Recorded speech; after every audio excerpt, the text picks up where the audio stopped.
What is up, guys? You are tuning into Midiem, the podcast for dancers, where we draw insights and stories from the world's leading industry professionals, helping you to navigate the territory of the dance world whilst inspiring mastery of the craft. Today I'm chatting with Dovydas Strimaitis, who's a professional dancer and choreographer currently dancing with the Ballet National de Marseille in Marseille, France, and he trained and studied at Code Arts in Rotterdam. I'm super excited to get this one out to you guys today, and I hope you love it. If you do, please like and subscribe, and we'll keep the videos and content coming. Let's do it. So I'm 24 years old, and for the past 3 years, I've been almost 3 years. I've been working as a dancer in Le Ballet National de Marseille, in a contemporary dance company in France, in Marseille. And it's actually my first professional job, and so like the professional career is kind of that's it. But just before that, I graduated Codarts University of Arts, Bachelor of Dance in the Netherlands, Rotterdam. So I think that's where those were my formative years as an artist, as a mover, as a maker as well. So I find them important to mention. And yeah, before that, I was living in my home country in Lithuania, and I was studying there and dancing. And up until the very last moment, I wasn't sure if I should go, like if I should be dancing as my craft of life, or if I should be doing like language or mathematics or something else, because I liked everything and I still do like everything. Uh, so it's also, I think, important for me, my career now, even the fact that I had this choice and I made it. Um, and yes, and also besides being a dancer, which I've been for 3 years, a professional dancer, I'm also making my own work, and I'm trying to get it started and propel my career as an author, which is like a slow but hopefully steady start. Um, yeah, so I've premiered my first like official work actually last summer in Lithuania in a dance festival, which was great. And little by little, I'm gonna try to like equalize my career as dancer and as a maker so that they take around equal amount of space. And as years go by, hopefully I will transition more to the making part. You didn't do any initial, like full time training at a school or like a high school level before going into Code Arts? No, so my official biography says that I started dancing at 14, which is kind of true. But because so I live in my home country in Lithuania. I'm from a small town village called Daugai, which is very small, and there's like barely anything there. So I went there to high school, and I actually graduated music school there, and as piano is my main instrument. So it kind of started a bit, I could say, like my interest in rhythm and all that. And there was also dance classes in my village, but they were like, I cannot even pinpoint which style it was. It was very like, yeah, very fun kind of thing, which I was doing, but it was really, there was no intention behind any of it besides of having something to do after school.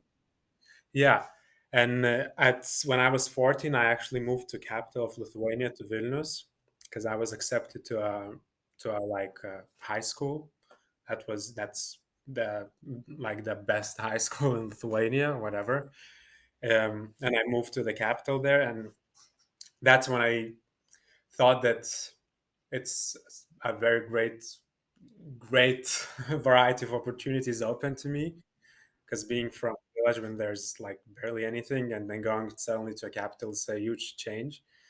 And yeah, and I just started going into dance. I started taking two different like styles of dance in the first year I was there. I actually started with hip hop and show dance, which is kind of style in Lithuania, like what they do in music videos. It's like a mix, melange of whatever.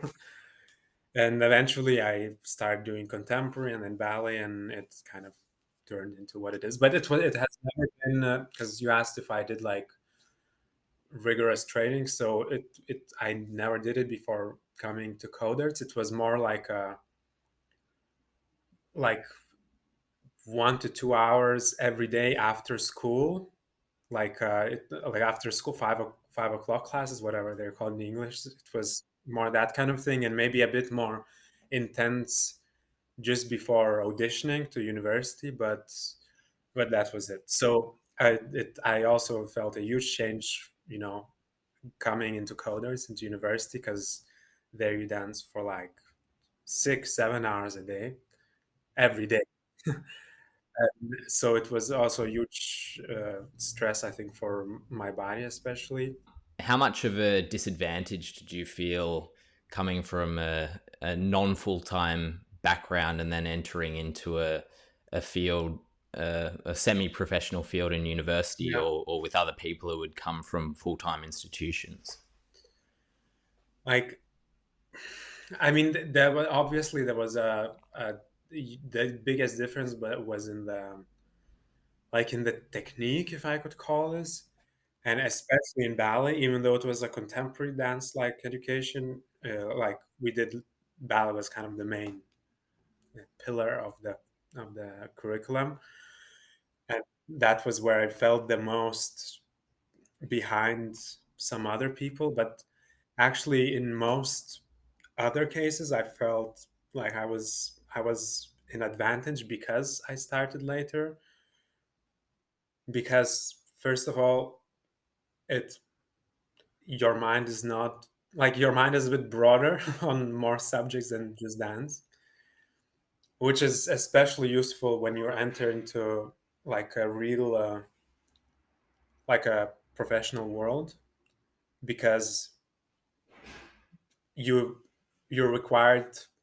I don't know, it's just you need to like be an artist, not only a student or like doing this. Even if you're not creating, even if you're just a dancer, especially nowadays, like you need to make material and you need to like sometimes make the For dramaturgy sure. and make it. Yeah, yeah. It's just so if you don't So you want to, felt you weren't so yeah, influenced by the history of having, years and years of full-time ballet training to kind of fall back on, and you had to find new yeah, ways or fun ways, I guess.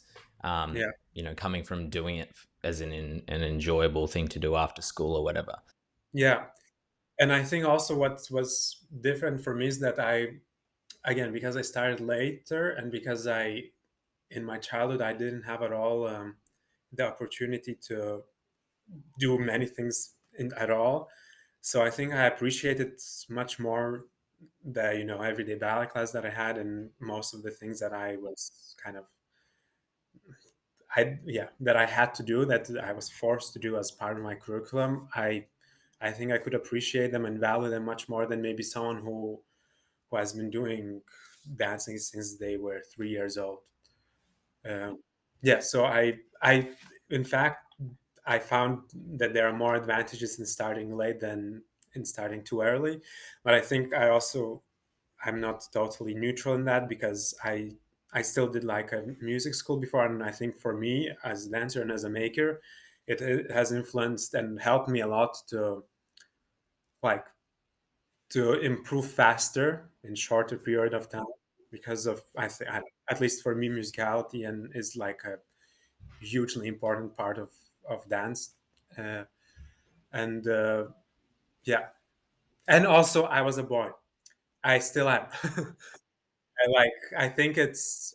I mean, I honestly think that it's much harder for boys to get into dance, but once you're in, there are Mm, much more they welcome you opportunities. with open arms. Yeah, and it's just I wonder if if the girl with the same skill set as I am at age 14, if she had started, her dance career and then tried to get in even my university, I Mm. I wonder if she would be as successful as I was.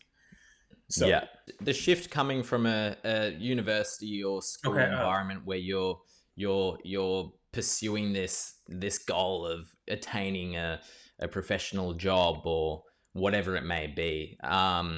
What has been the shift that has been most exciting for you, or most challenging or insightful, I guess? Yeah. So I think it was um, the fact that when you're in university, like getting into a company or getting a job is like a goal in itself, and definitely it was for me. And so at that point, you just think that whatever you will do, it will be like amazing because it all is just like experience and and for me, for example, the fact that I got salary, the first salary that I got here in Marseille, it was like it was shocking because I think before that you always, if you want to dance somewhere, if you want to be seen dancing, you pay to do that, and it was the first time that someone else paid to me, and so that was a big like shift of perspective about why I was doing this, and and it helps to be remunerated for your. Yeah, I mean it makes sense somehow after. But I think also, yeah, what changed in these 3 years is that I feel like now it's not just anything goes and whatever I will do will be helpful for me, even though it is true. But now I think I'm also more thinking, if I have a limited time to improve myself to somewhere, and there are unlimited array of possibilities in which style I could improve and what I could do. And so I need to make choices to make sure that because I can just do a mix of everything. And at the end, it will not be necessarily, I will not be achieving anything that I actually aim to achieve.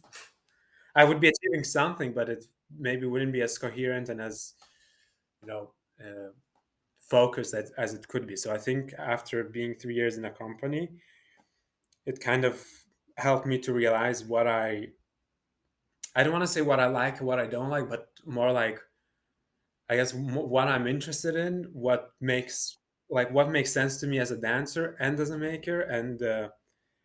And while I still am open to learn from most people and most perspectives, I just feel like if I match with a perspective that's more closer to me, the improvement and like going deep into whatever that is can have like a much bigger momentum, and it can go faster and deeper and just with more force into whatever it is, as opposed if I'm just trying different things that are not not all, yeah, not all efficient, or not all the things that I'm the best at. And again, it's not about doing only things that you're good at. I value uh, a lot doing things that you're bad at, but it's again, it's not about being good or bad. It's about what like really makes sense in your body, in your mind at this moment. And so I think being in a company was a great thing for that, because I think as opposed to being freelancer immediately after finishing school, because in the company you're kind of in a safe space, but also you're given work, you're given different things, and if you're open, as I was and am, to those different things, you really get like different tastes of different approaches, and by going through that, you kind of start to build up your own philosophy of dance, philosophy of and, so I think that was the biggest gift, the biggest challenge in these 3 years, and also the biggest like impetus to go somewhere now after like saying, okay, I've had enough of that. I can squeeze a bit down my lens of focus. And I found I found it's much easier to define what I'm not into than what I am into. I still wouldn't know what my focus is. I just know like what I'm putting out of it. So it's helping also for that. Great. So specifying your field of research and your, I guess, exploration is important, because it helps you to draw out the things of value that can actually contribute to you moving forward. Yeah, it's that. Cool. And In terms of your personal, I guess, philosophy that you're kind of working on refining at the moment, do you personally set goals, or do you have, I guess, processes that you do day to day that facilitate in you, I guess, moving towards what you want to attain, whether it be something small or something big in terms of an overall vision of where you want your career to go? Um, I think I do, and this, and also not. It's like it. It's I it depends. Again, you said it might be small goal or like a big, more long time, long term goal. Uh, so I also tend to separate my two me's, me as a dancer and me as a maker, and I think that makes sense. And I think for now, these two like personalities of mine are like cohabiting more or less well. But just at some point, the maker soul in me is starting to be too judgmental about whatever the dancer is doing, and it can like might be some uh, tension between them.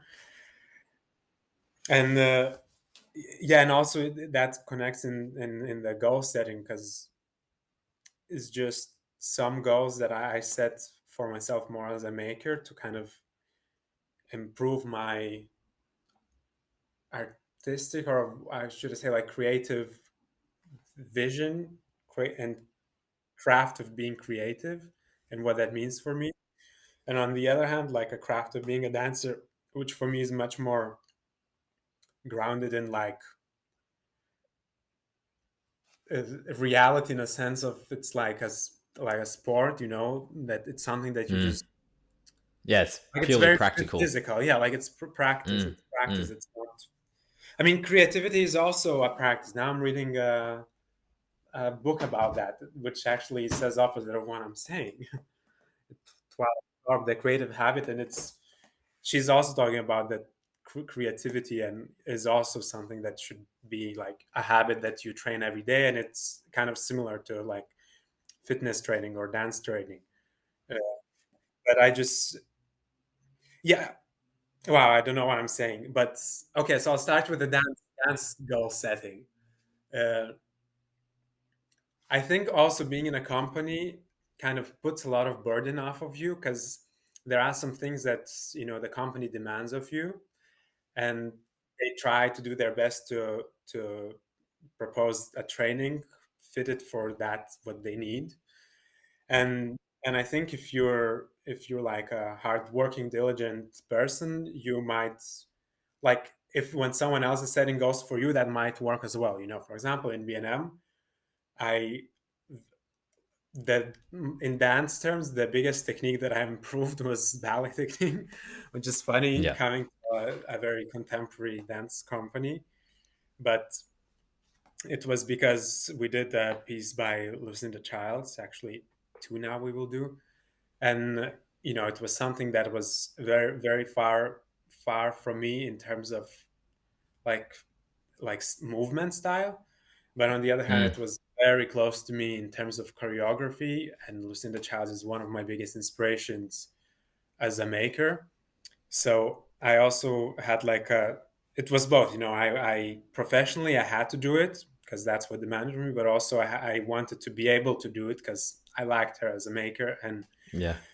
And so it was in a dance company where you have class every day. It's kind of easy to be rigorous with yourself because you have to come to class every day, and you be there, you're present with your mind, with your body, and like you can see the improvements very fast. And yes, Is and I is guess it important for you to reflect and to have a measurable target that you can work towards in order to get a better gauge on your overall development? Or do you find it comfortable to kind of go with the motions and trust in those habits that you do day in day out to kind of produce the results that you're after? I think that the better ways to set, goals that are, there's this whole system in, sports psychology that you need to achieve how to achieve goals, and I think it's a very good way. And I've tried doing that, and depending on what it was, sometimes it worked, sometimes it didn't. But for example, maybe it's better if I'm more specific, because then it's clear also for me.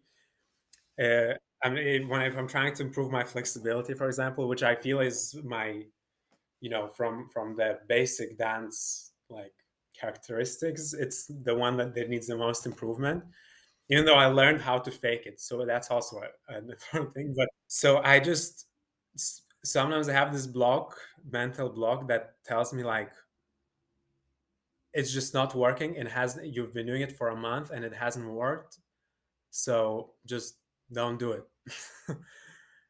And I think it's just easy to fall out of it, and it's easier with things that are you already kind of that good at, to improve in them faster, because you're already good there. So you also enjoy exercising, because it helps you, like, you see the result much faster, as opposed to things where you're kind of struggling. Um, I don't know. I guess I don't have a very wise answer to this, like, because I'm still, I guess, coping with that, how to, like, mentally, how to get to that place where you're not even forcing yourself, but where it becomes such a habit that you don't Mm. even consider not. It becomes automatic. Yeah. Yeah. And again, Twilight Thorpe, the author of the book that I'm reading, talks about that. And I think, uh, yes, for example, like a morning practice, I think it's something that's very important, that every dancer should have, in terms of having any kind of ritual or practice that they do. It might not even be physical, but something that becomes so automatic that you don't even allow the idea of maybe snoozing for another half an hour come into your mind, that it becomes, I don't know, just something. I think it's good, and I'm trying to do that, but I really love staying up late, so that doesn't work. Like, it works more on Monday than on Friday. but but if I talk, I see that it's already 24 minutes, 25 minutes we're talking. But if I come more on the side of goal setting, me as an artist, in terms, like, as a maker, as a choreographer, I find it a bit easier to follow my goals. I think it's because it takes a bit less part of my day than dancing, so it's something that maybe I feel the lack of, and that would be mostly like reading, watching films, and learning languages, which I'm not always sure how they help me to be more creative. But I kind of set up myself like a schedule, a rhythm, a regime in that.